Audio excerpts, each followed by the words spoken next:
ආයිබෝන් මගේ YouTube channel එකට ඔයගොල්ලෝ සාදරයෙන් පිළිගන්නවා. ඔයගොල්ලෝ මේක තුලා ඉන්නේ Photoshop tutorial part 3 එකත් එක්ක. ඉතින් අද අපි බලන්න යන්නේ ෆොටෝ එකක් කොහොමද PNG එක විදිහට save කරගන්න කියලා. ඉතින් දැන් අපි PNG එකක් කියන්නේ මොකක්ද කියලා කතා කරොත් දැන් ඕනම දෙයකට file type එකක් තියෙනවනේ. දැන් වීඩියෝ එකක නම් MP4, audio එකක MP3, ෆොටෝ එකක JPG වගේ PNG කියලා ෆොටෝ type එකක් තියෙනවා. ඉතින් අපි බලමු දැන් අපිට මේකට දැන් මගේ ලෝගෝ එක මම ගත්තොත් මෙන්න මේ විදිහට දැන් මේකේ දැන් අපිට දැන් මේක කට් කරගෙන බෑග්ග්‍රවුන්ඩ් එක දැන් අපිට මේ මැද ටික විතරනේ ඕනේ. දැන් මේ වටේ ටික කට් කර මේ ගන්න එපා. දැන් ඕපන් කරපුවම කෙලින්ම දැන් හිතන්න නිව් එකට මට මේක දාගන්න ඕන.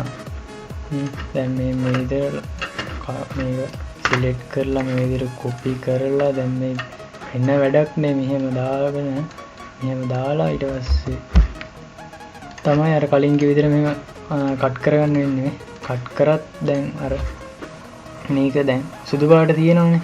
දැන් ඒ සුදු පාට නැති කරගන්න එකයි මෙන්න මේක කෙලින්ම ගත්ත එකයි තමයි අද මම කියලා දෙන්න යන්නේ. කියන්නේ දැන් උදාහරණයක් විදිහට මම මේ මගේ PNG එක මම ගන්නවා. මේ තියෙන වගේ PNG එක වෙන්න ඕනේ. මේ තියෙන PNG එක කියන්නේ බෑග්ග්‍රවුන්ඩ් එක මම කට් කරලා තියෙන්නේ. දැන් මේක මම කෙනල්ලා කෙලින්ම මේකට ගත්තොත් අර මුකුත් නෑ. කියන්නේ අනවශ්‍ය දේවල් කපලා තමයි තියෙන. දැන් මේක දැන් මේ අර කලින් ගත්ත එක දැන් මම මේක ක්ලික් කරනවා. මෙන්න මේක. ඉතින් මේක දැන් කොහොම සේව් කරත් අර බෑග්ග්‍රවුන්ඩ් එක මේවා වෙන්නේ නැති වෙන්නේ නැහැ.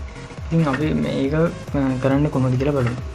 ඉතින් මේ විදිහට මම ගන්නවා මෙන්න මේ මම අපහු අරන් පෙන්නන්න. ඉතින් මම ලෝගෝ එකම ගන්නම්කෝ. අපි මේක ගමුකෝ ඩයල් එකක් ඉන්නනේ. දැන් මේ අපි සේව් කරගන්න ඕනේ PNG එකක් විදිහට. ඉතින් අපි මේක PNG එකක් කරගන්න බෑග්ග්‍රවුන්ඩ් එක කට් කරගන්න ඕනේ. ඉතින් මෙන්න මෙතන erase tool එකේ තියෙනවා background erase tool කියලා. ඉතින් අපි අර කලින් වීඩියෝ එකේ magic erase tool කියන්නේ මොකක්ද කියලා මම කතා කරා. erase tool එක කියන්නේ ඉතින් හැමෝම දන්න erase tool එක erase කර කර යන්න තමයි ඉන්නේ. ඉතින් මේක තියෙන background erase tool කියලා. ඉතින් මේ erase background එකෙන් වෙන්නේ අපිට background එක cut කරගන්න පුළුවන් මේ විදිහට. දැන් අපිට මේකේ ඕන size එක වෙනස් කරගන්න පුළුවන්. මෙන්න මෙතන මේ brush කියලා තියෙන 13 size කියලා තියෙනවා. එතන ඊතලේ click කරලා මේක diameter එක මෙන්න මෙතන look කරගන්න පුළුවන්. මේකෙන් වෙන්නේ මේ background එක කපලා දාන. කියන්නේ මේකට ඕන background එකක් අපිට දාන්න පුළුවන්. ඉතින් ඒ ක්‍රමයට වඩා දැන් අපිට ඕන නම් මේකෙන් මෙන්න මේකත් පාවිච්චි කරන්න පුළුවන්. magic erase tool එකෙන් උනත් මේ මම කට් කරගන්න පුළුවන්. කියන්නේ දැන් මේක කිසිම අපි ෆොටෝ එකක් උඩ නෙමෙයිනේ තියෙන්නේ. ඒකෙන්ද මේක අදාළ විදිහට මෙන්න එහෙම දාපුවා. දැන් background එක තමයි erase වෙලා තියෙන්නේ. ඉතින් අපි දැන් මේක save කළොත් අපි දැන් මම මේක save කරලා ගියමුකෝ. මේක save කරනවා මම create කරලා ASD කියලා save කරලා ගියමුකෝ. දැන් මෙන්න මෙතන format කියලා තියෙනවනේ. මෙන්න මේ format එකේ අපි save කරන්න ඕනේ. දැන් අපි සාමාන්‍ය JPG නේ save කරන්නේ. JPG එක save කරොත් මේක දැන් background දැන් මෙහෙම කොටු කොටු වගේ තිබ්බට මේ කොටුත් එක්ක තමයි save වෙන්නේ. හරිද? දැන් මම උන්න save කරලා පෙන්නනවා. දැන් මේක save කරා කියමුකෝ. දැන් මේක save කරා. ඊට පස්සේ දැන් මම මේක open කරොත් ඉතින් ASD කියලා දැන් අපි save කරේ ASD කියලා මෙන්න මේ. ඉතින් open කරොත් ඔයාලට පේනවා ඉතින් මේ සුදු පාට තියෙනවා. ඉතින් ඒක මේ වෙලා නැහැනේ. ඉතින් වැඩක් නැහැ. අපිට මේකනේ ඕනේ. ඉතින් දැන් මේක අපි save කරන්න ඕනේ JPG එකක් විදිහට නෙමෙයි. ඉතින් මෙන්න මෙතනින් ගිහිල්ලා save as ගිහිල්ලා ඕන තැන තෝරලා created එකේ අපි දෙලා දියමු. මෙන්න නමක් දීලා format එකේ තියෙනවා පල්ලෙහාට ගිහලා PNG කියලා. ඉතින් PNG කියන එක click කරන්න ඕනේ. යට ඉඳන් පස්වෙනි එක. ඉතින් අන්න ඊට පස්සේ මේ තියෙන මම ගත්ත PNGs දැනට. ඉතින් අපිට අදාළ ඕන ටික මෙන්න file name එකක් දාලා save කරා. නේද? එතකොට දැන් අපි ඒක open කරලා බලමු.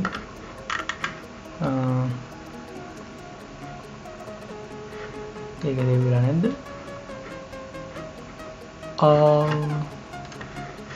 අපි ආයෙ save කරලා බලමු.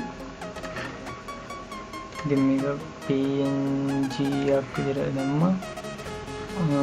created වලට ගියා. එදී PNG PNG එකක් විදිහට ගියා save කරා. ඔය ඉතින් PNG options මේ දැන් මේ විදිහට තමයි ඒක save කරන්නේ. ඉතින් අපි ඒක open කරලා බලමු.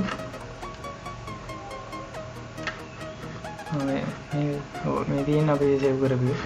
ඉතින් මේ ඔයාලට පේනවාද මේ අපි save කරපු මේ ලස්සන මේ විදිහට ආවා.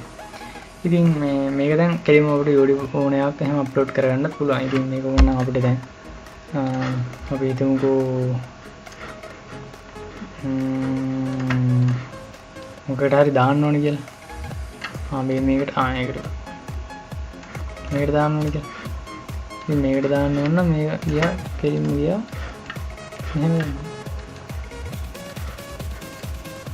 ඉතින් මෙතනින් size එක adjust කරගන්න පුළුවන්.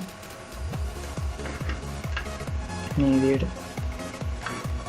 ඒ වල වෙනවාද ඉතාලම සරලයි මේ Photoshop එකෙන්. ඉතින් මේ තනිකරම editing තමයි. ඉතින් edit කරලා අපිට කැමති විදිහට හදාගන්න පුළුවන්. ඉතින් ඔයාලා මම thumbnail වගේ හදද්දි මේ දැන් මේක නම් මගේ logo එක මම මෙතන logo එක දාලා මොන හරි type කරලා තව පින්තූර ටිකක් හදලා දාලා අරගෙන ඉතින් එහෙම තමයි හදාගන්න. මම thumbnail එකක් හදන හැටිත් වීඩියෝ එකක් කරා මේ Photoshop වලින්. ඉතින් ඒකත් ගිහිල්ලා බලන්න. ඉතින් මේ වීඩියෝ බලවට ගොඩක් ස්තුතියි. මේ වීඩියෝ ගැන මොකද හිතන්නේ කියලාත් යටින් කමෙන්ට් කරලා කියන්න. ලයික් එකක් දාන්නත් අමතක කරන්න එපා. ඉතින් ඔයගොල්ලෝ මම දැන් තාම subscribe කරලා නැත්නම් ඉතින් මේ subscribe කරන්න රතු පාට වල්ලා තියෙන රතු පාට බටන් එක ක්ලික් කරලා මම subscribe කරන්නත් කියලා කරුණාවෙන් ආදරෙන් ඉල්ලා සිටිනවා. ඉතින් එහා පැත්තේ තියෙනවා bell icon එකක්. ඒක එන්නේ subscribe කරනකොටම තමයි ඔයාලට පේන්නේ. ඉතින් ඒක ක්ලික් කරලා මම වීඩියෝ දාපුවම notification එකක් ගෙන ගන්න. ඉතින් මේ වීඩියෝ එක බලවට ගොඩක් ස්තුතියි. ඊළඟ එපිසෝඩ් එකේ මම